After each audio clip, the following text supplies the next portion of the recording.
Les jeunes ne sont pas vraiment inclus dans la politique de paix et de sécurité de la Côte d'Ivoire parce qu'ils ne sont pas vraiment impliqués dans les différentes actions, dans les prises de décision. Les jeunes sont plus instrumentalisés, plus utilisés comme du bétail électoral pendant les élections.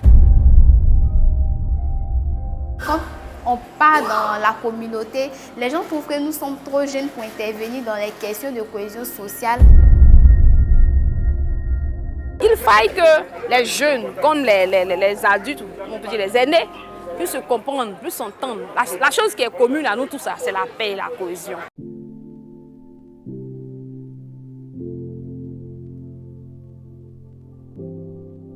Le projet YPS en pratique, auto-analyse et renforcement des capacités des jeunes leaders est un projet implémenté par Indigo Côte d'Ivoire et son partenaire Interpis, financé par le PBF.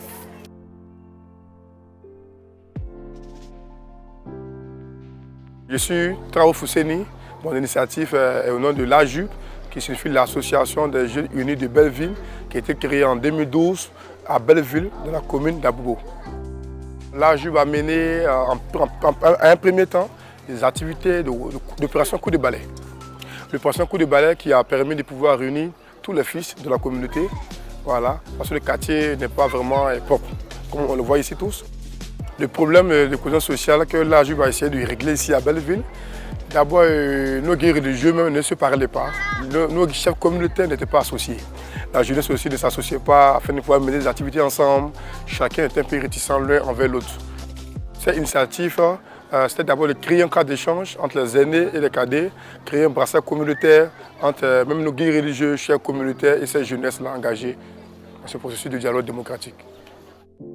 Aujourd'hui, à travers ce projet, nous, en tant que jeunes leaders, on arrive en fait à associer les jeunes de différents mondes, le monde du transport, du commerçant, élèves étudiants, brouteurs et même ex-combattants autour d'une table.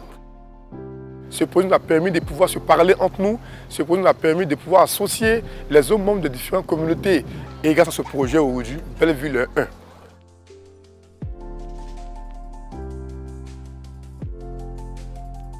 Je suis Diomandé Mariama.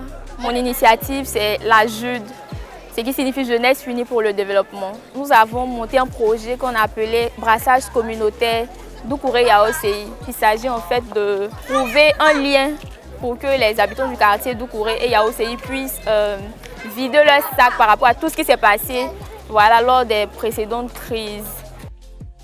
Nous avons eu à faire des séances de discussion communautaire et pendant ces discussions-là, les gens ont eu à extérioriser tout ce qu'ils avaient comme ressenti. Ensuite, ensemble, nous avons trouvé des solutions par rapport aux problèmes qui ont été posés. Je veux sortir de mon quartier, rentrer dans mon quartier sans avoir la peur au ventre.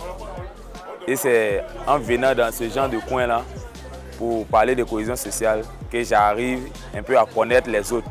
En fait, chacun arrive à se dégager un peu de son mal. Chacun arrive à s'exprimer, à dire ce qu'il ressent vraiment, ce qui s'est passé chez lui. Et c'est en fonction de ça aussi qu'on peut résoudre le problème.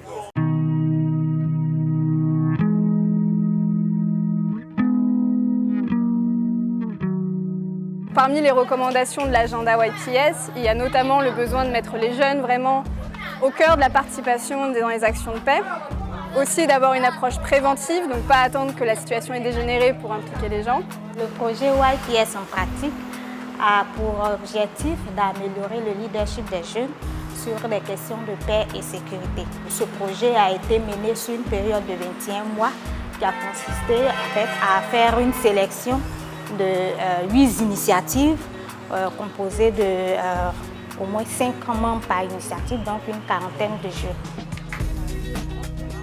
Ce que Interpis et Indigo Côte d'Ivoire, son partenaire, ont cherché à faire avec ce projet, c'est vraiment de prendre un peu les préceptes et les recommandations de la résolution 2250 des Nations Unies, qui peut paraître assez théorique et assez haut perché, mais de les ramener à une réalité qui est très locale et à travers un projet très concret.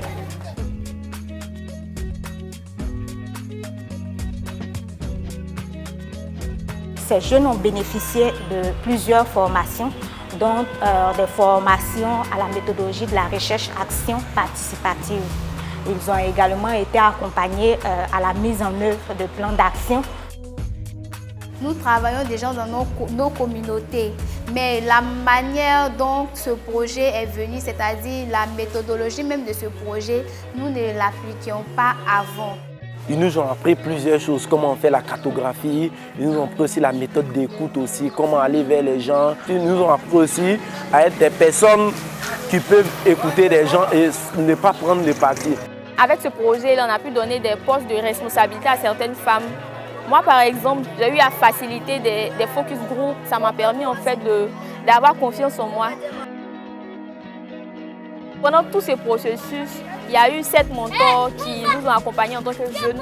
Et le but en fait de l'accompagnement des mentors, c'était de créer le pont entre nous jeunes d'initiative et les aînés sociaux. Et aussi dans le but de faciliter l'accès à certaines sphères décisionnelles.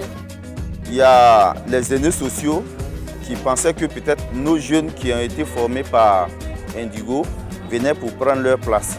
Il a fallu que nous partions vers ces personnes-là pour leur dire non. Le jeune, il va, il apporte des initiatives, il apporte quelque chose dans la communauté là. Un mécanisme participatif, technique et financier a été mis en place, constituant en fait de représentants de chaque initiative. L'idée c'était d'accompagner les différentes initiatives dans la mise en œuvre de leur plan d'action.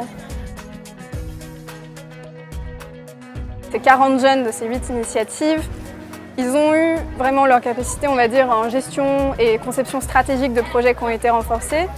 Ils ont commencé à mettre en place ces actions avec déjà des résultats vraiment impressionnants pour leur communauté. La prochaine étape, maintenant que notre projet se termine, c'est qu'ils continuent d'être accompagnés par les acteurs et décideurs dans leur communauté, mais aussi au niveau national et international. Je pense que l'ensemble des décideurs, à travers les outils qui sont présentés, pourront davantage impliquer plus de jeunes dans des initiatives de sécurité, de paix et de cohésion sociale en Côte d'Ivoire. Leur projet est assez bien structuré. Donc la mairie a quand même un certain nombre d'initiatives pour les aider à mieux évoluer en les accompagnant. Le pont entre nous les décideurs, c'est déjà bon. Parce qu'ils ont commencé à nous considérer. Car c'est Interpis et Indigo, sinon seul, c'était un peu difficile. Nous sommes l'avenir de ce pays et c'est nous qui devons aussi décider de notre avenir en même temps. Il ne faudrait pas que certaines personnes décident à notre place. On veut sortir maintenant d'Abobo pour faire la promotion de notre initiative dans les autres communes d'Abobo. Sensibiliser les jeunes filles sur les questions de paix et de cohésion. On peut être jeune, on peut être travailleur et être ambassadeur de paix dans sa communauté et même en dehors de sa communauté. Nous, en tant que jeunes, c'est notre rôle et l'avenir du pays repose sur cette jeunesse-là.